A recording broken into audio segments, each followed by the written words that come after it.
Hello and welcome to a new video in the Excel function series. Today I want to talk about two functions, the CHOOSECOL function and the CHOOSEROWS function.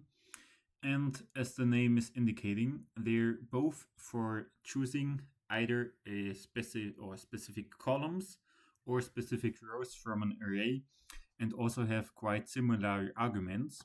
So both are needing an array and then a single column or row number or multiple column or row numbers.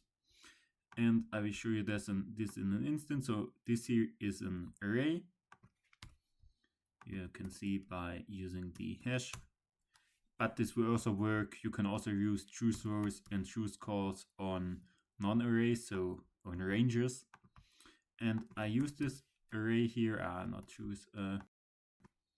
CHOOSECOLS. I use this array here as an input, and if I now enter 1, then I only get the first column of this array.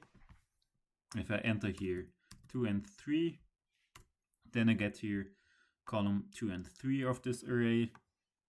And also CHOOSEROWS works quite similar. In this case, I get rows 2 and 3.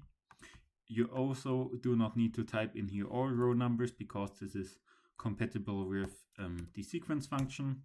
So in this case, rows 1, 2, and 3. And there's also a short tip. This isn't even clearly stated in the Excel documentation for those functions, but this is one of their examples because you can use a minus in front of your number and then are getting the numbers from, let's say, -5. You get the,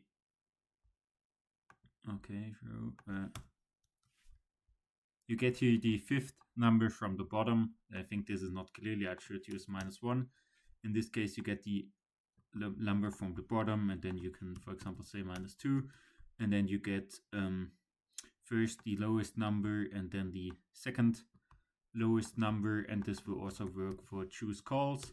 So you can also get here, you can first get this column and then this column. So you can get there or extract their specified rows and columns from an array, and this is quite useful when you do a lot of array manipulation, and especially the trick here with the minus isn't that widespread. So yeah, I hope you learned something. CHOOSEROWS, CHOOSECOLS, both useful function when you do array manipulation. Thank you for your attention. I hope to see you on the next videos on my channel, either from the Excel function series or other series. Thank you. Bye.